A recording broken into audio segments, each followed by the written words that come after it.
जय सिया राम। आप सभी को संगम तट से बहुत बहुत जय जय श्री सीताराम।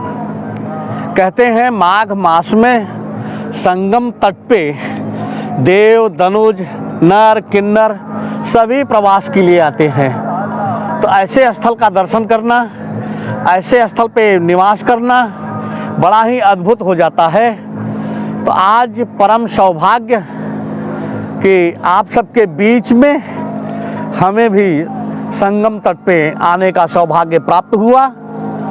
तो आइए संगम की महिमा, प्रयागराज की महिमा, कब कैसे आए या यह जो उत्सव कब से प्रारंभ हुआ, इसकी थोड़ी चर्चा कर लेते हैं। मेरे अधिकतम जानकारी में यह कि हमारे ऋषि मुनि अनेक अनेक कंदराओं में, गुफाओं में, आश्रम में निवास किया करते थे और ऋषि मुनि के माध्यम से ही हमारा समाज जो है व्यवस्थित हुआ करता था। तो आप जानते हैं समाज में कृतियाँ विकृतियाँ आती रहती हैं समय समय पर, और किसी विशेष उद्देश्य को लेकर के समाज में अपने अनुयायियों को उसी मार्ग पर चलाने का, क्योंकि सही और गलत का गृहस्थियों को निर्णय करने में थोड़ा सा कठिनाई, वो तो मान्यता बना करके चलना शुरू कर देते हैं। तो हमारे ऋषि परंपरा के लोग, हमारे संत महात्मा, हमारे पूर्वज इस विधा को लागू करने के लिए एक बहुत ही उत्तम विचार किया कि क्यों न संत समागम किया जाए। पूरे आर्यावर्त के जितने भी साधु संत सन्यासी हैं एक जगह एकत्रित हों, जहाँ से आपस में मंत्रणा करके इसके बाद से अपने वैदिक सनातनियों को जो भी उपदेश देना चाहें, समाज हमारा कैसा हो, बच्चे हमारे कैसे हों, इस पर चर्चा करें।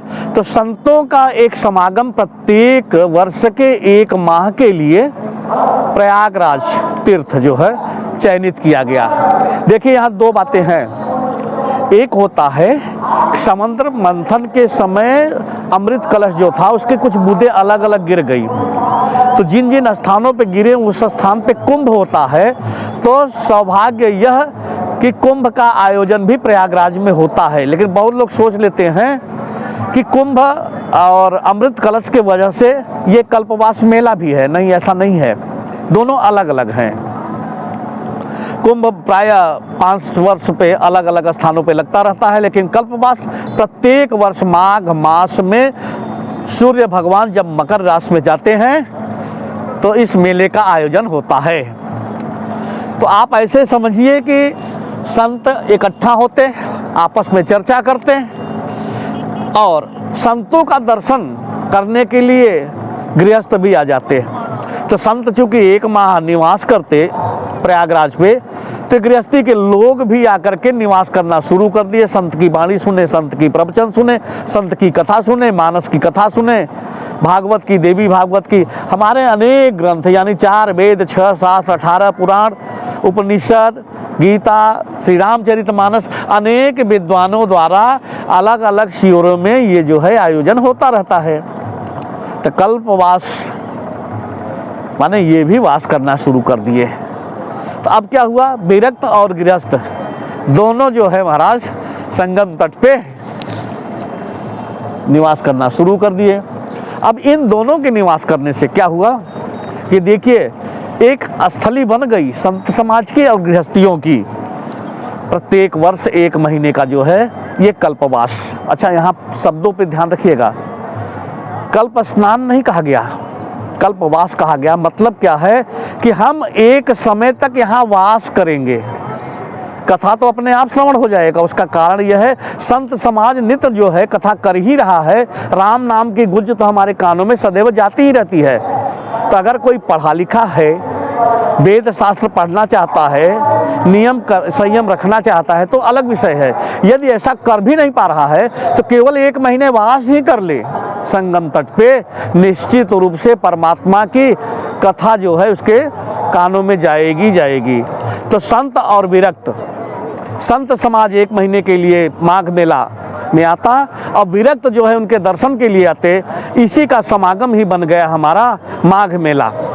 तो माघ मेला में प्रत्येक वर्ष कल्पवासी जो 1 माह के लिए निवास करते हैं, इसी धराधाम पे निवास करते हैं और इनकी दिनचर्या प्रायः वैसी ही हो जाती है जैसे हमारे संतों की हुआ करती है। कारण यह कि संत समाज अल्पाहारी, तो अपने गृहस्थी से आए लोग भी एक ही वक्त जो है भोजन प्रसादी लेते हैं, यानी अन्न ग्रहण करते हैं।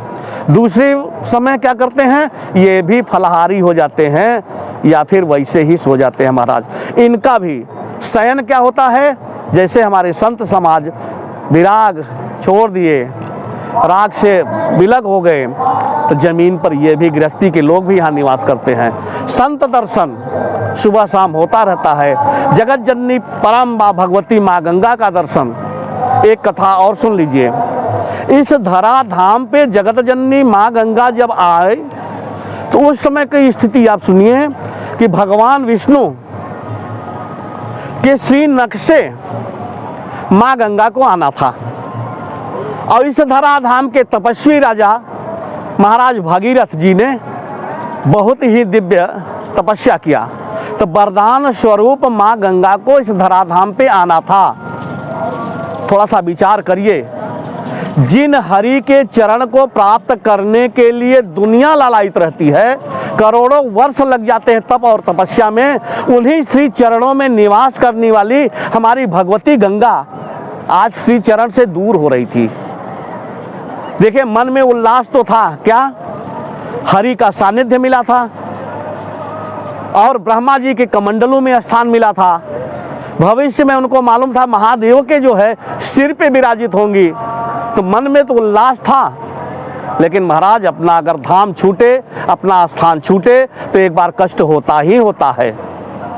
तो देवी गंगा की इस स्थिति को देख करके भगवान विष्णु ने कहा, देवी आप दुखी ना हो, मैं वचन देता हूँ मृत्यु लोक में एक बार निश्चित रूप से आपके तट पर मैं स्वयं चल के आऊँगा। रामा अवतार में वन लीला के समय भगवान जब 14 वर्ष के लिए वनवास के लिए निकले, तो भैया केवट के माध्यम से पुनः जो है माँ गंगा के तट पे आते हैं और इसी धराधाम पे संगम तट से ही बिल्कुल ही समीप सिंगबेरपुर, जहाँ रघुनंदन राघव ने भैया केवट के माध्यम से पद प्रक्षालन करवाया। तो आप दर्शन कर रहे हैं इस समय संगम तट का